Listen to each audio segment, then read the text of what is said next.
આ તરફ રાજકોટમાં લવ જેહાદની પ્રવૃત્તિ અટકાવવાને લઈને નવરાત્રીના પાસ માટે આધાર કાર્ડ ફરજિયાત કરાયું છે।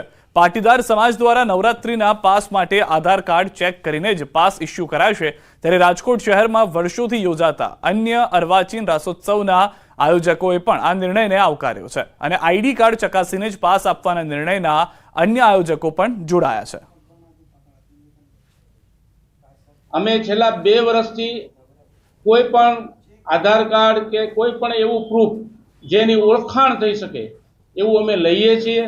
અમારા સોફ્ટવેર સંબંધિત પાસમાં એ જ્યાં સુધી ખુલતો નથી જ્યાં સુધી પોતાનું આઈડી કાર્ડ જમા ન કરાવે, એટલે એક સુરક્ષાની દ્રષ્ટિએ કહીએ કે કાંઈ પણ અફડાતફડીના માહોલની દ્રષ્ટિએ કહીએ તો એક આધાર પુરાવો એ જરૂરી છે કે આટલા બધી પબ્લિકમાં આ આપણી પાસે ખેલૈયાનું લિસ્ટ છે ને આ ત્યાં રહે છે એવો આધાર પુરાવો અમારી પાસે હોય।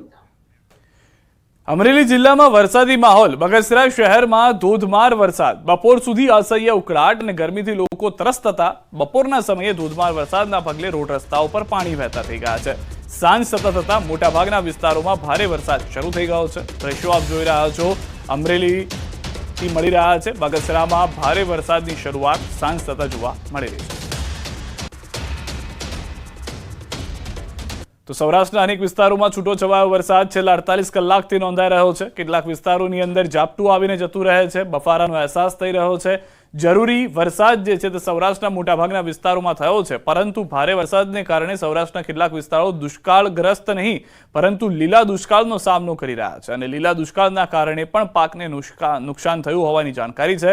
હાલમાં ફરી એક વખત અનેક વિસ્તારોની અંદર સૌરાષ્ટ્રમાં વરસાદ જોવા મળી રહ્યો છે। કેટલાક વિસ્તારોની અંદર બપોર બાદ વાતાવરણમાં પલટો આવ્યો અને સૌરાષ્ટ્રના કેટલાક વિસ્તારોમાં ભારે પવન સાથે વરસાદની પણ શરૂઆત થઈ છે।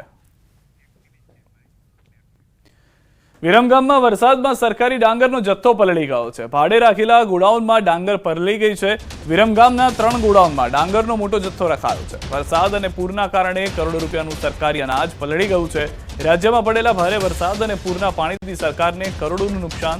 સરકારે ટેકાના ભાવે ખરીદેલી ડાંગર પલળી ગઈ। 28 ઓગસ્ટના રોજ વરસેલા વરસાદના પાણી ઘૂસ્યા હતા। ગોડાઉનમાં અંદાજિત ₹2.15 સરકારી ડાંગર બગડી હોવાનો રિપોર્ટ છે।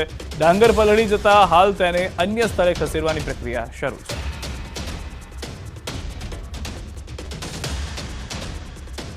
વરસાદ અને પૂરને કારણે કરોડો રૂપિયાનું નુકસાન સરકારને થયું છે। વાત વિરમગામની છે। વિરમગામમાં જે પ્રકારે વરસાદ પડ્યો, 3 ગોડાઉનની અંદર ખાસ કરીને ડાંગર રાખવામાં આવી હતી। આ એવી ડાંગર હતી કે જે સરકારી ટેકાના ભાવે ખરીદાયેલી હતી અને 3 ગોડાઉનમાં જે ડાંગરનો માલ હતો, પાક હતો, તે સમગ્ર પલળી ગયો। આ અંગે ગુજરાત રાજ્ય નાગરિક પુરવઠા નિગમ લિમિટેડ, જેની ઓફિસ અમદાવાદના શાહીબાગ વિસ્તારમાં આવી છે, ત્યાં ન્યૂઝ 18 ગુજરાતી પહોંચ્યું છે। પુરવઠા અધિકારી સાથે વાતચીત કરવાની કોશિશ પણ કરી, પરંતુ ટેલિફોનિક ચર્ચા દરમિયાન તેમણે કોઈપણ પ્રકારનું નિવેદન આપવા ઇનકાર કર્યો છે। સૌથી મહત્વની વાત છે કે જે પ્રકારે વરસાદ વરસ્યો સમગ્ર ગુજરાતની અંદર, એમાં ભારે વરસાદને કારણે નુકસાનની વાત છે, તેમાં સરકારી અનાજને પણ સૌથી મોટું નુકસાન થયું છે અને આ સરકારી અનાજને જે સૌથી મોટું નુકસાન થયું છે તેમાં 3 ગોડાઉનની અંદર ડાંગર જે પલળી ગઈ હતી તેને ખાસ કરીને અન્ય જગ્યાએ ખસેડવાની પણ પ્રક્રિયા હાથ ધરવામાં આવી છે। ન્યૂઝ 18 ગુજરાતી પાસે આ પ્રકારના વિડીયો પણ આવ્યા છે, પરંતુ મહત્વની વાત એ છે કે આ અંગે અધિકારી કશું પણ બોલવા તૈયાર નથી। કેમેરામેન હિરેન શાહ સાથે દીપિકા કુમાર, ન્યૂઝ 18 ગુજરાતી, અમદાવાદ। વરસાદ બાદ સમીથી શંખેશ્વરને જોડતો હાઈવે બિસ્માર બન્યો છે। રોડ પર ઠેર ઠેર નાના મોટા ખાડાઓ અને હાઈવે પરની કપચીઓ નીકળી ગઈ છે। જર્જરિત રોડના કારણે વાહન વ્યવહાર તથા ધૂળની ડમરીઓ ઉડવાથી વાહન ચાલકોને અડચણરૂપ બની રહી છે। ખાડાવાળા રોડને કારણે વાહન ચાલકો ત્રસ્ત બન્યા છે। શંખેશ્વર જૈન તીર્થધામ તરીકે દેશમાં પ્રખ્યાત છે। અહીં રોજના હજારો શ્રદ્ધાળુઓ વાહનો લઈને આવે છે, ત્યારે જર્જરિત હાઈવેને લઈ વાહન ચાલકોને અકસ્માતનો ભય સતાવી રહ્યો છે। વાહન ચાલકોએ સત્વરે રોડ રિપેરિંગની માંગ કરી છે। નવાઈની બાબત તો એ છે કે સમી શંખેશ્વર રોડ 3 વખત રિપેર કરવા છતાં રોડ બિસ્માર જોવા મળી રહ્યો છે। રોડની કામગીરી કરનાર સુપરવાઇઝરે કહ્યું, વરસાદ અને ભેજના કારણે રોડ રિપેર કરવા છતાં બેસી જાય છે, પરંતુ રોડના કામમાં ભ્રષ્ટાચારની ગંદા પાણી રહ્યા હોવાનું પણ સ્થાનિક લોકો કહી રહ્યા છે। સમી શંખેશ્વર એટલો બધો બિસ્માર રસ્તો છે અને ભૂવા પડ્યા છે ને, એક્સિડન્ટ થયું છે અને બહુ તકલીફવાળું છે। કોઈનું સાધન પલટી મારે એવું છે। આ રસ્તો બહુ ખરાબ છે। રોડની બહુ પરિસ્થિતિ બહુ ઓલી છે, ખાડાવાળી છે, એટલા માટે આને થોડું ઘણું કામગીરી કરાવો તો બહુ સારું વધારે. અહીંયા શંખેશ્વર હાઈવે ઉપર અકસ્માતની સંભાવના બહુ થાય એવું છે, વિસ્તાર એવો છે. કારણ કે હા, હાઈવેની સ્થિતિ એવી છે સાહેબ, 3 વખત ખાડા બુડ્યા છે, રોલર સાથે બુડ્યા છે. અમે રાત દિવસ આવીને હાજર રહીએ છીએ સાહેબ, બરાબર.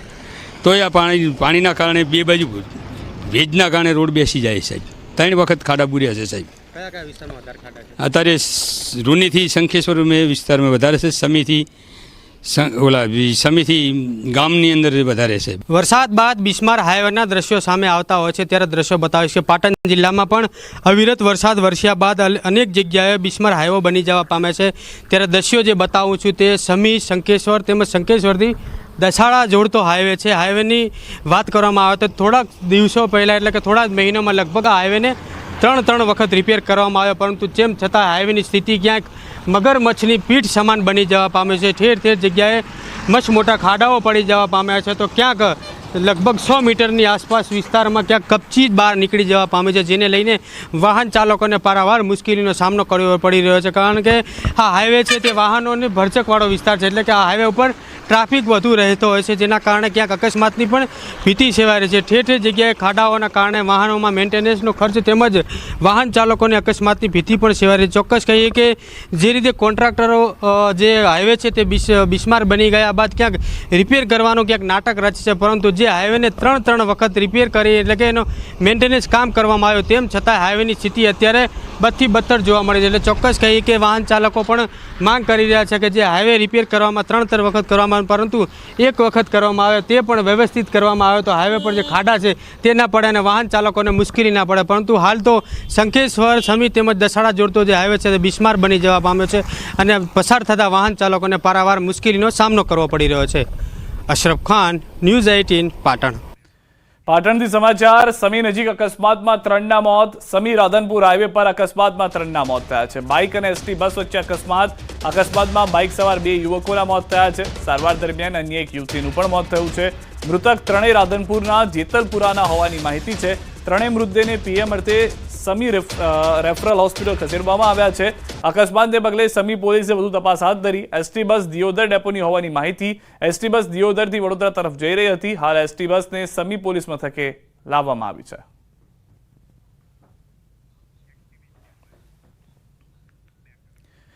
કચ્છના લખપતમાં વકરી રહેલા રોગચાળાને લઈને આરોગ્ય તંત્ર દોડતું થયું છે. જિલ્લામાં 16 લોકોના શંકાસ્પદ મોત થયા છે. ત્યારે આ ભેદી બીમારીને કાબૂમાં લેવા તંત્રએ કમર કસી લીધી છે.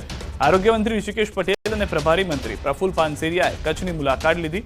ભુજમાં કલેક્ટર સહિતના અધિકારીઓ પાસેથી રોગચાળાની માહિતી મેળવી અને જરૂરી માર્ગદર્શન આપ્યું. સાથે જ લખપત અને અબડાસા તાલુકામાં શંકાસ્પદ તાવના કેસની પ્રવર્તમાન સ્થિતિને લઈને જાણકારી આપી. 2 તાલુકામાં 16 લોકોના મોત થયા છે, જેમાંથી 5 લોકોના કેન્સર, હાર્ટ સ્ટ્રોકથી જ્યારે 11ના તાવના કારણે મોત થયાનું નિવેદન આપ્યું. હાલ શંકાસ્પદ દર્દીઓના રિપોર્ટ તપાસ માટે પુના અને GBRCમાં મોકલાયા છે. આરોગ્ય મંત્રીએ કહ્યું કે કોરોનાની જેમ ગભરાવાની જરૂર નથી. સાથે જ લોકોને તાવ જેવા લક્ષણ દેખાય તો તાત્કાલિક સારવાર લેવા અપીલ કરી. આ જે તાવ આવે છે એ શરૂઆતથી થઈ અને લગભગ 5-7 દિવસમાં એ થોડું ગંભીર સ્વરૂપ પકડે છે. અને આના જે મુખ્ય લક્ષણો જો શરૂઆતના દિવસોમાં આ તાવની ટ્રીટમેન્ટ કરવામાં આવે તો લગભગ એ સારવારમાં આપણને સાથ મળી જાય છે ને સારવારમાં રિઝલ્ટ પણ આપણને મળે છે. પરંતુ ક્યાંક મોડા દવાખાને આવવાના કારણે 3-4 દિવસ પછી આવવાના કારણે આ મૃત્યુ થયાનું માલુમ પડે છે. હાલ અન્ય જિલ્લામાંથી 10 MBBSની ટીમ સાથે સ્ટાફ દવા વાહન સાથે આપણે ફાળવી દીધી છે અને વધારાની 40 ટીમ આપણે અહીંયા ડેપ્યુટ કરીએ છીએ, જેથી કરી ક્યાંય આ તાલુકા સિવાય પણ આવી કોઈ વિગતો માલુમ પડે, તાવના કેસ માલુમ પડે તો તરત જ ઝડપથી એક્શન લઈ શકાય એના માટે મૂકેલી છે. સાથે કાર્ડિયોલોજિસ્ટને પણ UN મહેતા હોસ્પિટલ ખાતેથી અહીંયા ડેપ્યુટ કરવામાં આવ્યા છે. 2 CHC દયાપર અને નલિયા 2 ફિઝિશિયન પણ આપણે ડેપ્યુટ કરી દીધા છે. તાવના જે સેમ્પલ છે એ પુના અને GBRCમાં આપણે હાલ મોકલી રહ્યા છીએ. વડોદરા સ્ટેન્ડિંગ ચેરમેનને પૂરથી બચવાની સલાહ આપવી ભારે પડી ગઈ.